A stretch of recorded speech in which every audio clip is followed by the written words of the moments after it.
A paz perfeita reinava no jardim.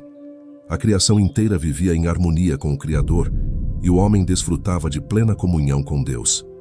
Não havia medo, dor ou morte. Tudo era bom, tudo era perfeito, até que tudo mudou. Um sussurro enganoso, uma dúvida sutil, um desejo irresistível. A serpente falou e a mulher escutou. Em um único instante, uma escolha foi feita e nada mais seria como antes. O fruto proibido foi tomado, mordido, compartilhado. Os olhos se abriram e com eles veio a vergonha, o medo, a separação. O que parecia libertação tornou-se escravidão. O que parecia sabedoria revelou-se condenação. A voz de Deus ecoou no jardim. O homem se escondeu. O paraíso, que antes era um lugar de paz, agora era um lugar de temor. O pecado entrou no mundo e naquele dia tudo mudou. O dia em que o homem se tornou mau. Gênesis capítulo 3. A serpente era o mais astuto de todos os animais selvagens que o Senhor Deus havia feito. E ela perguntou à mulher: foi isso mesmo que Deus disse? Não comam de nenhum fruto das árvores do jardim? A mulher respondeu à serpente: podemos comer do fruto das árvores do jardim, mas do fruto da árvore que está no meio do jardim, Deus disse: não comam dele, nem toquem nele, para que não morram. A serpente então disse à mulher: certamente não morrerão. Pois Deus sabe que no dia em que dele comerem, seus olhos se abrirão, e vocês serão como Deus, conhecendo o bem e o mal.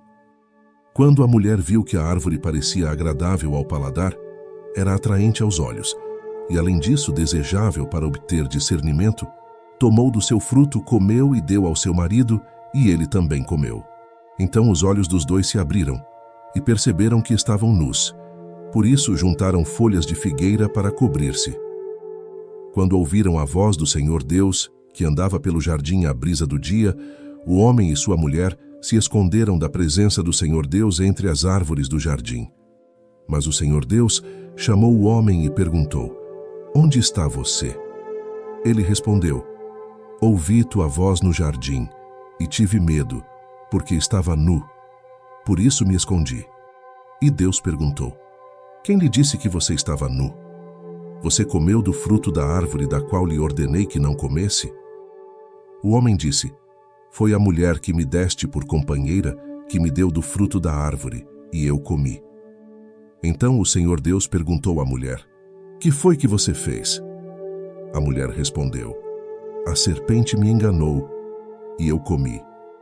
Então o Senhor Deus disse à serpente: visto que você fez isso, maldita é você entre todos os animais domésticos e entre todos os animais selvagens. Sobre o seu ventre você rastejará, e pó comerá todos os dias da sua vida. Porém inimizade entre você e a mulher, entre a sua descendência e o descendente dela. Este lhe ferirá a cabeça, e você lhe ferirá o calcanhar. A mulher lhe disse: multiplicarei grandemente seu sofrimento na gravidez. Com dor, você dará à luz filhos. O seu desejo será para o seu marido, e ele a dominará. E ao homem disse: visto que você deu ouvidos à voz da sua mulher, e comeu do fruto da árvore da qual ordenei que não comesse, maldita é a terra por sua causa. Com sofrimento você se alimentará dela todos os dias da sua vida. Ela lhe dará espinhos e ervas daninhas, e você terá que alimentar-se das plantas do campo.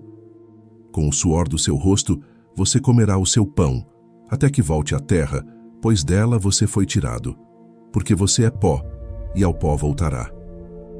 Adão deu à sua mulher o nome de Eva, pois ela seria mãe de toda a humanidade. O Senhor Deus fez roupas de pele para Adão e sua mulher, e os vestiu. Então o Senhor Deus disse: agora o homem se tornou como um de nós, conhecendo o bem e o mal. Não se deve, pois, permitir que ele estenda a mão e tome também do fruto da árvore da vida, e coma e viva para sempre. Por isso, o Senhor Deus o mandou embora do jardim do Éden, para cultivar a terra da qual fora tirado. Depois de expulsar o homem, colocou querubins a leste do jardim do Éden, e uma espada flamejante, que se movia em todas as direções, para guardar o caminho da árvore da vida. Agora vamos entender o significado deste capítulo da Bíblia.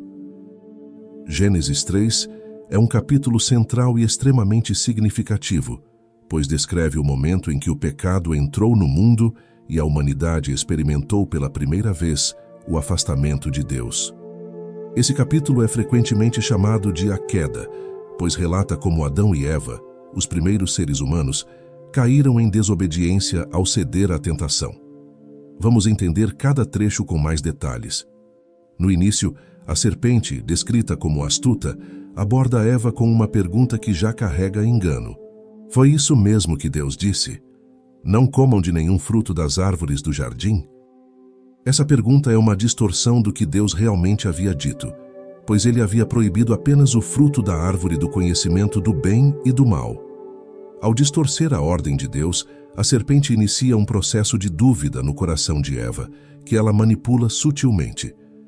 Eva responde corretamente à serpente, lembrando que eles tinham permissão para comer de todas as árvores, exceto daquela, pois se o fizessem, morreriam. Porém, a serpente contradiz Deus ao afirmar que eles não morreriam. Em vez disso, seriam como Deus, conhecendo o bem e o mal. Esse é o momento crucial da tentação, a promessa de serem como Deus e de possuírem um conhecimento profundo, talvez até autossuficiente. Seduzida por essa ideia, Eva olha para o fruto com desejo, vendo-o como algo atraente e desejável para ganhar sabedoria. Ela então come e oferece ao seu marido, Adão, que também come.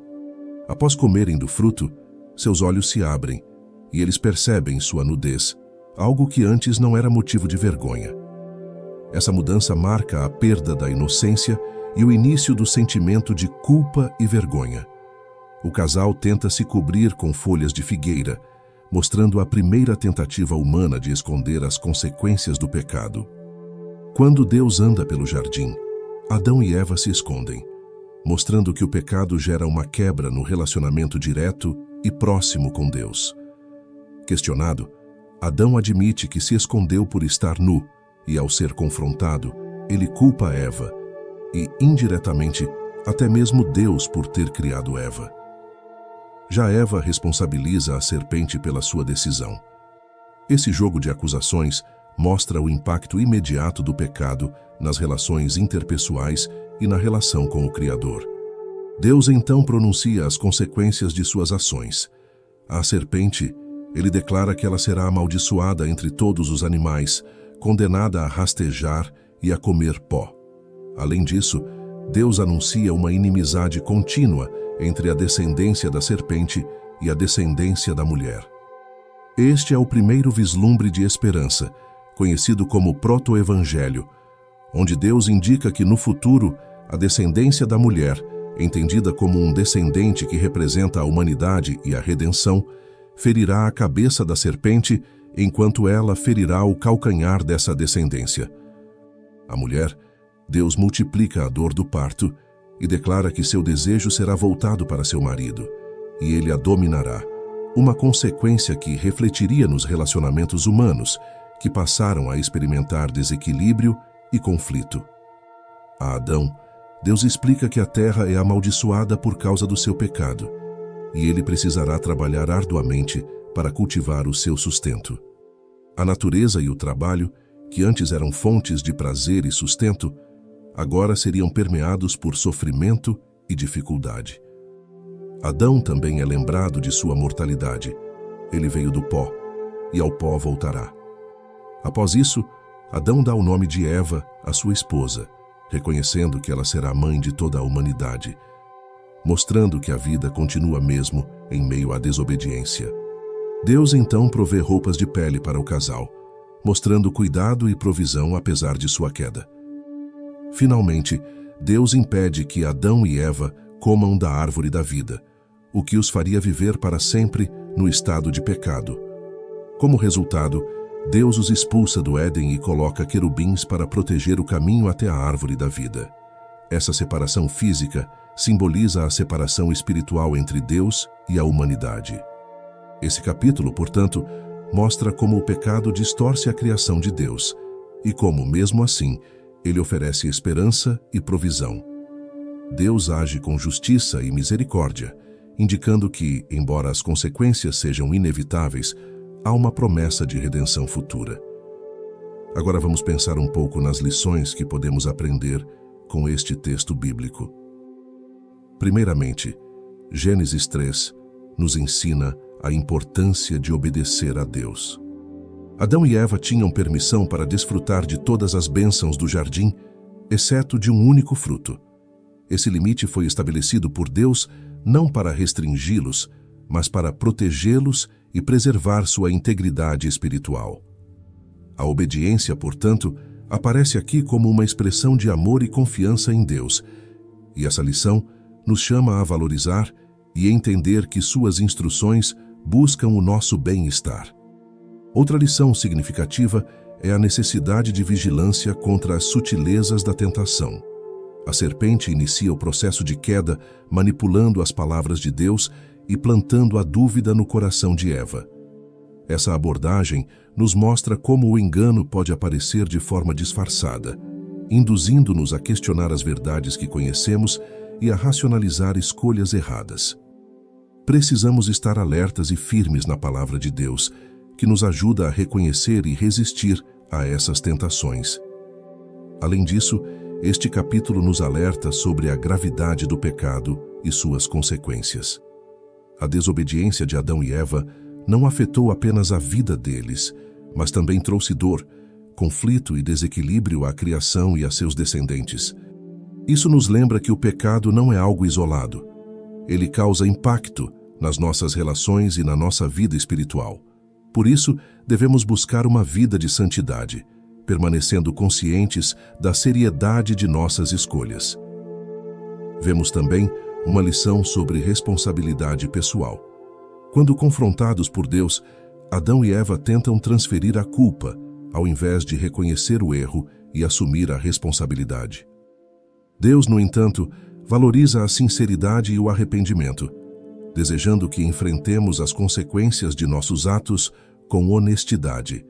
Assim, somos lembrados da importância de assumir nossas ações e não buscar justificativas para nossos erros. Por fim, Gênesis 3 nos revela a misericórdia e a promessa de redenção de Deus. Mesmo com a queda e o afastamento, Deus providencia vestes para o casal e dá-lhes a esperança de uma futura redenção. Esse ato é um lembrete de que, apesar de nossas falhas, Deus oferece um caminho de restauração. Ao refletirmos sobre Gênesis 3, observamos que este capítulo expõe as realidades centrais da fé cristã, a plena justiça de Deus em relação ao pecado e, ao mesmo tempo, a amplitude infinita do seu amor revelado em sua obra redentora. A queda de Adão e Eva no Jardim do Éden representa um divisor de águas não apenas para a humanidade, mas para toda a criação, que passa a experimentar as consequências profundas e devastadoras do pecado. Deus, em sua santidade, não pode ignorar o pecado. Ele é absolutamente justo e não transige com o mal. O pecado humano, manifestado pela desobediência e rebelião contra o mandamento de Deus, merece uma resposta justa e inevitável. Em sua justiça, Deus pronuncia a maldição sobre a serpente, sobre a terra e sobre a humanidade, e a separação do jardim se torna uma expressão visível do rompimento entre o homem e o Criador.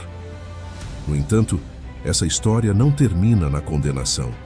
Ainda em Gênesis 3, encontramos uma promessa de esperança e redenção. Em meio às consequências do pecado, Deus revela a primeira profecia do Evangelho em Gênesis capítulo 3, versículo 15, prometendo que um descendente da mulher esmagaria a cabeça da serpente e traria a derrota definitiva do mal.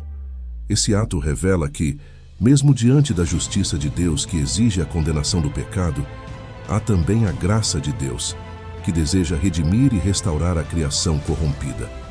Parte de Gênesis 3 prenuncia a obra redentora de Cristo, o segundo Adão, que viria a vencer o pecado e o diabo em favor do seu povo. Ao longo da história da redenção, desde este momento no Éden até o cumprimento final em Cristo, vemos a graça soberana de Deus em ação. Embora Gênesis 3 descreva o início das dores, conflitos e a corrupção que permeia nossa existência, ele aponta para a necessidade de um Redentor que absorveria em si mesmo a justa condenação do pecado.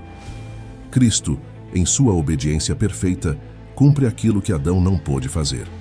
Ele obedece a Deus completamente, vivendo uma vida sem pecado e morrendo uma morte sacrificial.